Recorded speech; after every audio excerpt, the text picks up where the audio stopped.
Voici les confessions d'un assassin économique. La dette est une arme utilisée pour conquérir et asservir des sociétés et les intérêts sont ses munitions principales. Et comme la majorité vit ignorante de cette réalité, les banques, en association avec les gouvernements et les corporations, continuent à perfectionner et étendre leurs tactiques de guerre économique, générant de nouvelles bases telles que la Banque mondiale et le Fonds monétaire international, tout en inventant un nouveau type de soldat qui sera l'assassin économique. Il y a deux manières de conquérir et d'asservir une nation. L'une est par les armes, l'autre par la dette. John Adams, 1735-1826. Nous, assassins économiques, sommes les réels responsables dans la création du premier véritable empire global. Et nous travaillons de nombreuses façons différentes. Mais peut-être que la plus commune est que nous identifions un pays détenant des ressources comme le pétrole. Alors, nous arrangeons un énorme prêt pour ce pays auprès de la Banque mondiale ou l'une de ses organisations sœurs. Mais l'argent ne va jamais réellement au pays. À la place, il est utilisé par nos grosses corporations pour construire des projets d'infrastructures dans ce pays. Centrales énergétiques, parcs industriels et ports. Des choses qui profitent à quelques personnes riches de ce pays en plus de nos propres corporations, mais certainement pas à la majorité des gens. Dans tous les cas, les gens de l'ensemble du pays conservent une dette énorme. C'est tellement une grosse dette qu'ils ne peuvent pas payer. Et ça fait partie du plan. Donc, à un moment, nous, assassins économiques, revenons auprès d'eux et disons « Écoutez, vous nous devez énormément d'argent. Vous ne pouvez pas payer votre dette. Alors, vendez votre pétrole très bon marché pour nos compagnies pétrolières et permettez-nous de construire une base militaire dans votre pays. Ou envoyer des troupes pour supporter les nôtres à un endroit du monde comme l'Irak ou autre. Ou alors votez avec nous dans le prochain vote des Nations Unies.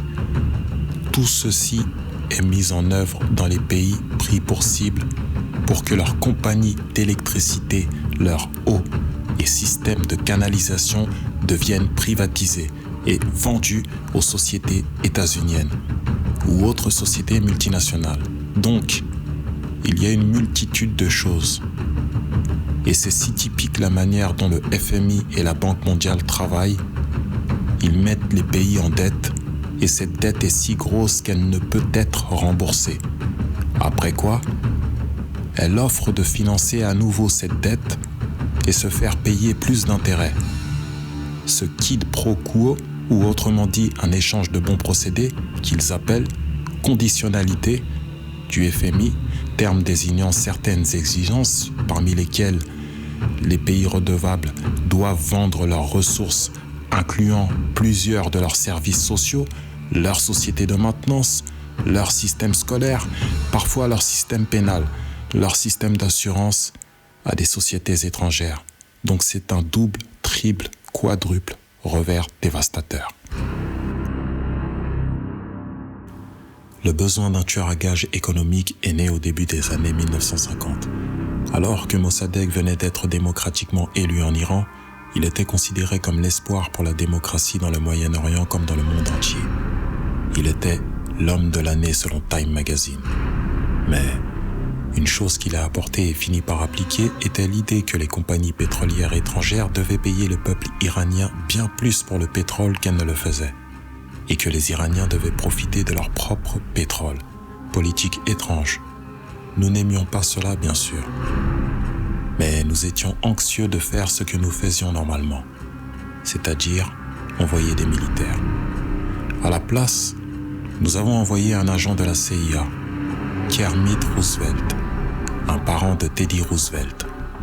Et Kermit y alla avec quelques millions de dollars et ce fut très, très efficace. Et dans un court laps de temps. Il réussit à renverser Mossadegh et fit rentrer le Shah d'Iran pour le remplacer. Et qui a toujours été favorable au pétrole. Révolte en Iran. La foule renverse le tyran. Les officiers de l'armée annoncent que Mossadegh a capitulé et que son régime de dictature implicite en Iran est terminé. Des photos du Shah sont exhibées dans les rues.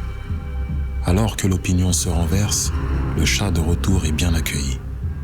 Donc, de retour aux États-Unis, à Washington, les gens ont observé et dit « c'est facile et bon marché ». Donc ceci a établi une toute nouvelle manière de manipuler des pays et de créer un empire. Le seul problème avec Roosevelt était qu'il était un agent officiel de la CIA. Et s'il était pris, les conséquences auraient été dramatiques. Donc très rapidement, à ce moment, la décision fut prise d'utiliser des consultants privés pour passer l'argent depuis la Banque mondiale ou le FMI ou l'une des autres agences équivalentes afin que s'il soit pris, qu'il n'y ait aucune conséquence gouvernementale. Guatemala, 1954. Lorsque Arbenz est devenu président du Guatemala, les pays étaient sous le joug de la société United Fruit et les grandes corporations internationales. Arbenz a utilisé cette annonce qui disait « Nous voulons redonner la terre au peuple » et appliqua cette démarche. Mais United Fruit n'apprécia pas beaucoup ça. Ils embauchèrent alors une entreprise de relations publiques pour convaincre le peuple des États-Unis, les citoyens des États-Unis, la presse des États-Unis et le Congrès des États-Unis que Arbenz était à la solde des Soviétiques. Et que si nous lui permettions de rester au pouvoir, les Soviétiques auraient un pied dans cet hémisphère. Et à cette époque, il y avait une énorme peur de la terreur rouge, de la terreur communiste. Donc, pour faire bref, de cette campagne de relations publiques émergea un engagement de la part de la CIA et des militaires pour destituer cet homme. Et en fait, nous l'avons fait. Nous avons envoyé des avions, des soldats, des chacals.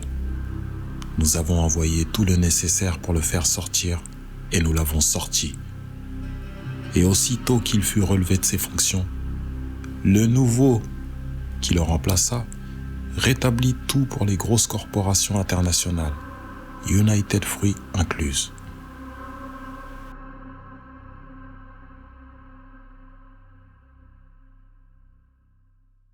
Équateur, 1981.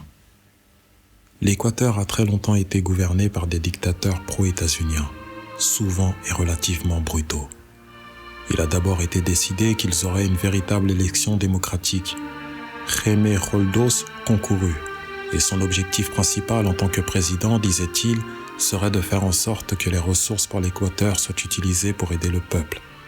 Et il gagna à Téhéran, avec plus de voix que n'importe qui, pour n'importe quoi en Équateur. Et il commence à appliquer cette politique, pour s'assurer que les produits du pétrole soient là pour aider le peuple. Et bien que nous ne l'avons pas apprécié aux États-Unis, j'ai été envoyé comme assassin économique pour changer Roldos, pour le corrompre, pour le rapprocher et lui faire savoir qu'il pouvait devenir très riche, lui et sa famille, s'il joue selon nos règles. Mais si vous continuez à appliquer cette politique que vous avez promis, vous allez partir. Il ne voulait rien savoir. Il a été assassiné. Aussitôt que l'avion s'écrasa, la zone a été bouclée. Les seules personnes autorisées étaient des militaires états-uniens d'une base proche et quelques militaires équatoriens quand une investigation fut lancée. 2 des témoins clés moururent dans un accident de voiture avant d'avoir eu une chance de témoigner. Un tas de choses très très étranges se sont passées autour de l'assassinat de Jaime Roldos. Je n'avais aucun doute qu'il s'agissait d'un assassinat. Et bien sûr, dans ma position d'assassin économique, je m'attendais à ce que quelque chose arrive à Jaime Roldos. Que ce soit un coup d'État ou un assassinat, je n'étais pas sûr. Car il ne se laissait pas corrompre. Il ne se serait jamais permis d'être corrompu. De la manière dont nous le voulions. Panama, 1981. Omar Torrijos, président du Panama, était très charismatique. C'était un homme qui voulait vraiment aider son pays. Et quand j'ai essayé de l'acheter ou de le corrompre, il dit « Écoutez, je n'ai pas besoin d'argent. Ce dont j'ai réellement besoin, c'est que mon pays soit traité décemment. J'ai besoin que les États-Unis payent la dette qu'ils doivent à mon peuple pour tous les dégâts que vous avez causés ici. J'ai besoin d'être dans une position où je puisse aider les autres pays latino-américains à gagner leur indépendance et d'être libérés de cette terrible présence venue du Nord.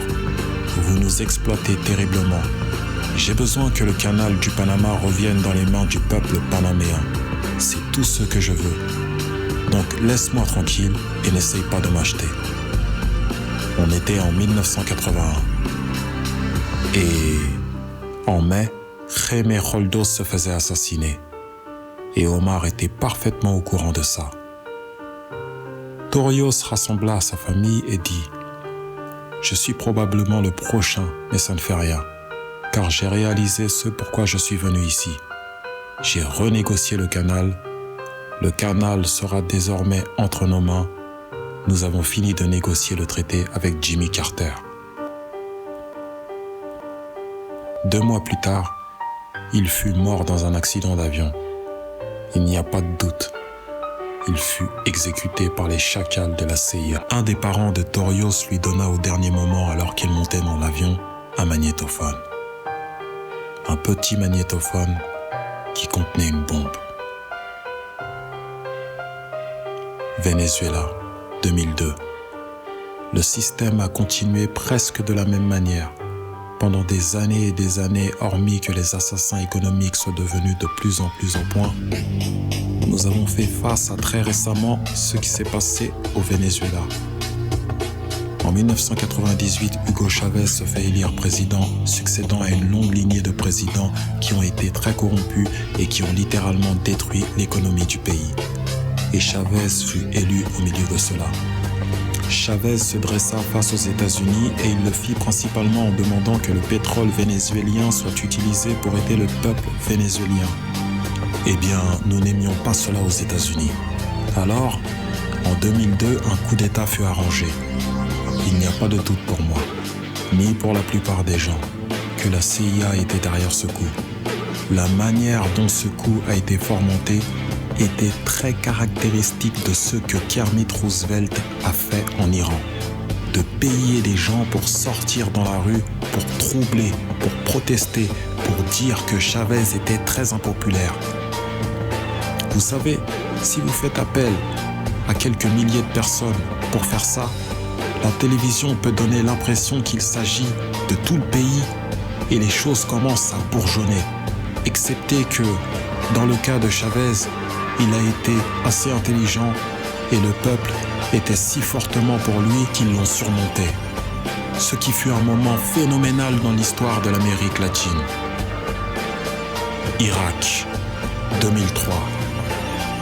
L'Irak, effectivement, est l'exemple parfait de la façon dont le système entier fonctionne. Donc, nous, assassins économiques, sommes la première ligne de défense. Nous entrons, nous essayons de corrompre les gouvernements et de les faire accepter des prêts énormes qui sont utilisés comme moyen de les posséder littéralement. Si nous échouons, comme j'ai échoué au Panama avec Omar Torrijos et en Équateur avec Jaime Roldos, des gens qui ont refusé d'être corrompus, alors la seconde ligne de défense est d'envoyer les chacals. Et soit les chacals renversent les gouvernements, soit ils assassinent. Et une fois que c'est arrivé, un nouveau gouvernement est mis en place. Il sera au garde à vous, car le nouveau président sait ce qu'il arrivera s'il s'en écarte. Dans le cas de l'Irak, ces 2 moyens ont échoué. Les assassins économiques n'ont pas été capables de percer Saddam Hussein. Nous avons essayé avec acharnement. Nous avons essayé de lui faire accepter un marché très similaire à ce que la famille princière Ibn Saoud a accepté en Arabie Saoudite. Mais il ne l'accepta pas. Et donc les chacals ont débarqué pour l'arracher. Ils n'ont pas réussi. Sa sécurité était très bonne. Après tout, il y a un moment où il travaillait pour la CIA. Il avait été embauché pour assassiner un ancien président d'Irak et a échoué. Mais il connaissait le système. Donc, en 1991, nous avons envoyé les troupes et nous avons détruit la défense irakienne. Puis nous avons présumé à ce moment que Saddam Hussein se dévoilerait. Nous aurions pu bien sûr le soutirer à ce moment, mais nous ne voulions pas. Il est le genre d'homme fort que nous aimons. Il contrôle son peuple. Nous pensions qu'il contrôlerait les Kurdes et qu'il garderait les Iraniens dans leurs frontières et continuerait à extraire du pétrole pour nous. et qu'une fois après avoir détruit son armée qu'il se dévoilerait. Donc, les assassins économiques y retournèrent dans les années 90, sans succès. S'ils avaient réussi, ils seraient encore au pouvoir dans le pays. Nous lui aurions vendu tous les avions de combat qu'il voulait, et tout ce qu'il voulait. Mais ils n'y arrivèrent pas, ils échouèrent. Les chacals n'arrivèrent pas à le récupérer à nouveau, alors nous y avons envoyé l'armée, encore une fois.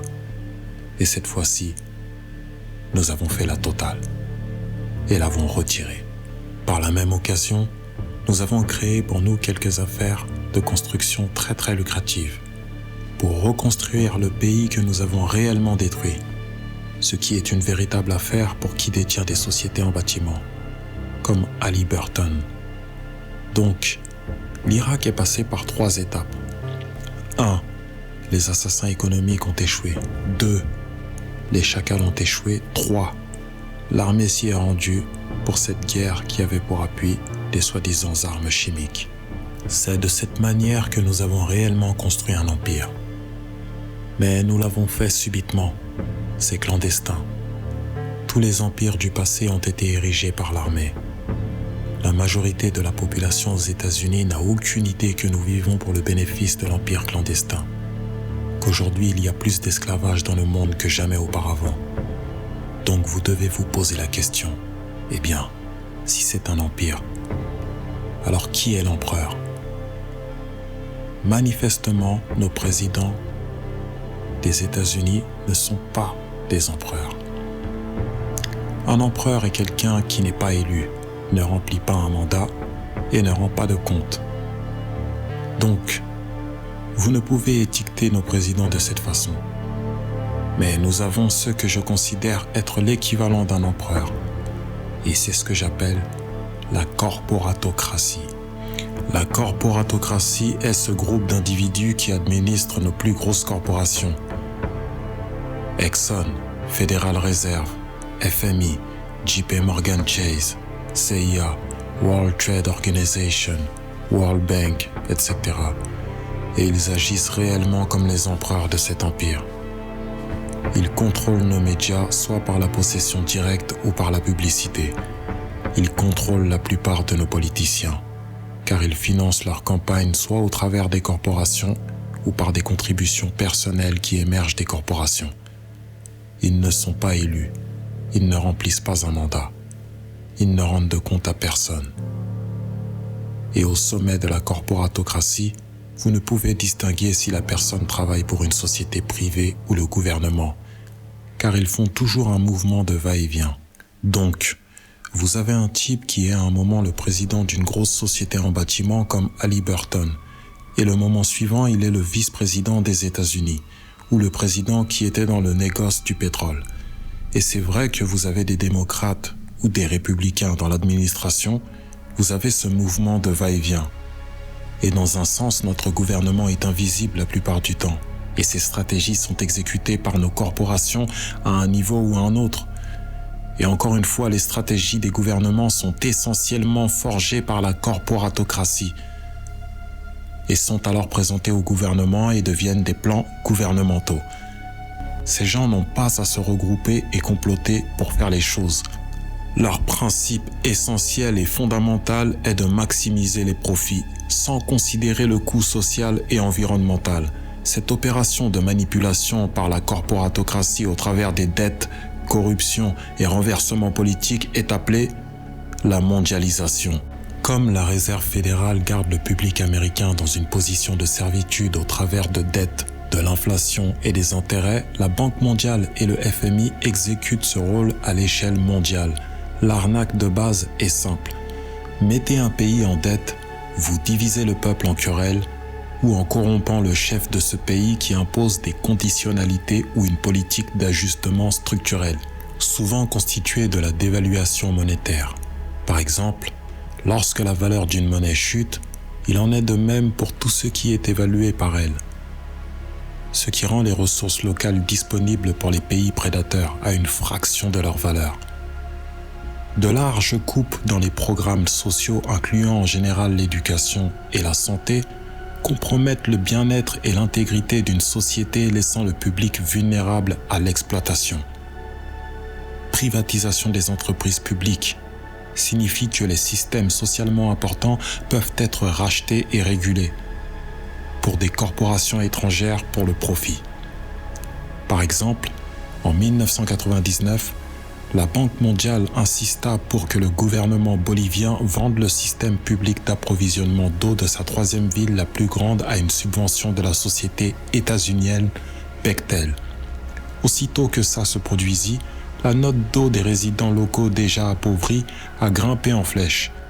Il a fallu attendre une véritable révolte du peuple pour que le contrat avec Bechtel soit annulé.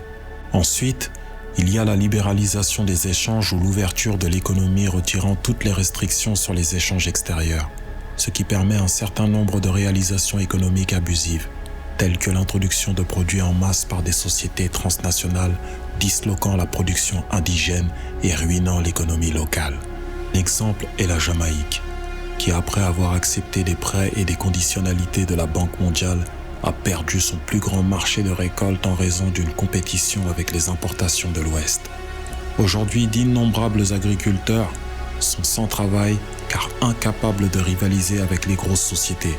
Une autre variation est la création de fabriques de vêtements qui profitent d'une privation économique imposée. Accessoirement, en raison d'une production non régulée, la destruction environnementale est perpétuelle. Étant donné que les ressources d'un pays sont souvent exploitées dans l'indifférence des corporations, tout en générant de larges quantités de pollution intentionnelle. La plus grande affaire environnementale dans l'histoire du monde est portée au compte de 30 000 Équatoriens et Amazoniens contre Texaco, qui est maintenant devenu Chevron. Donc c'est Chevron, ou Chevron comme certains le disent, mais pour des activités menées par Texaco. Ils ont estimé qu'il y a plus de 18 fois ce que Exxon Valdez a rejeté sur la côte de l'Alaska. Dans le cas de l'Équateur, ce n'était pas un accident. La compagnie pétrolière l'a fait intentionnellement. Ils savaient qu'ils allaient faire des économies plutôt que de prendre les dispositions appropriées. Ceci étaient les confessions d'un assassin économique. Et ce n'est que la face cachée de l'iceberg. Les assassins économiques sont toujours en activité en 2020. Et ils continueront de perpétrer tant que la corporatocratie n'aura pas été décelée. Qu'en pensez-vous ? Nous en saurons peut-être plus dans le prochain épisode.